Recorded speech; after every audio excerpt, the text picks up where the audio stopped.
J'écoutais tout à l'heure une émission sur l'écologie sur Radio Orient, d'une supporter de Sandrine Rousseau, qui est dans la compétition pour la finale des primaires écologistes contre Yannick Jadot. Et alors, à un moment donné, elle est interrogée sur la question des femmes. Et finalement,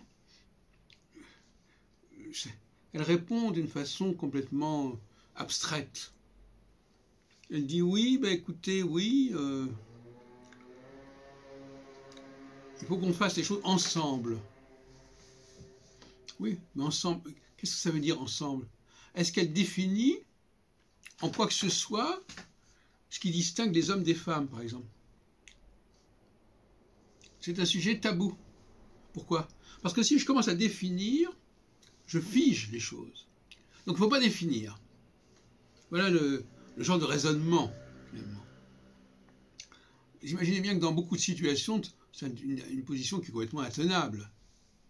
Si on veut faire cohabiter des choses, il faut les définir. Si on veut que les choses se rapprochent, il faut définir justement ce qui les diffère, ce qui les distingue et en quoi ils pourraient modifier leur distinction. Mais cette façon de dire ensemble, c'est une expression complètement vide de sens, ensemble. Il faut qu'on travaille ensemble. Et alors, et quoi? Comment? Voilà où nous en sommes. Nous en sommes dans une époque où on ne sait pas, on ne connaît plus les repères, on n'a plus de repères. Tous les repères qu'on a sont des repères complètement fictifs, factices. On n'a plus de repères pour distinguer les groupes des uns des autres. Et quand je dis les groupes, là ici, je ne même pas d'un groupe, il s'agit de structures fondamentales, que la langue d'ailleurs a parfaitement préservé, le masculin et le féminin, mais il n'y a pas que cela. Et puis d'autre part, au niveau du temps, la structuration du temps, bon, on va simplement inventer des cyclicités complètement factices. On va dire, voilà, bon, on va faire ça pendant 3 ans, pendant 6 ans. Pourquoi? Comment? À partir de quand? On ne sait pas. Donc, il y a une crise des repères de temps et d'espace qui est grave.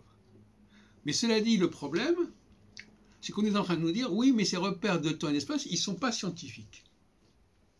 Alors, ce qui est intéressant, parce que quand on invente n'importe quoi, c'est valable. Hein? Parce que de toute façon, comme ça n'est pas, on ne dit pas que c'est scientifique, donc, bon, ben, c'est les hommes qui ont pensé ça, on va le faire. Bon, donc on n'est pas exigeant. Quand les gens inventent des choses, on n'est pas exigeant. Quand on dit que ce sont des choses qui sont déjà là, depuis des millénaires, alors là, on va dire que ce n'est pas scientifique. Voilà la situation.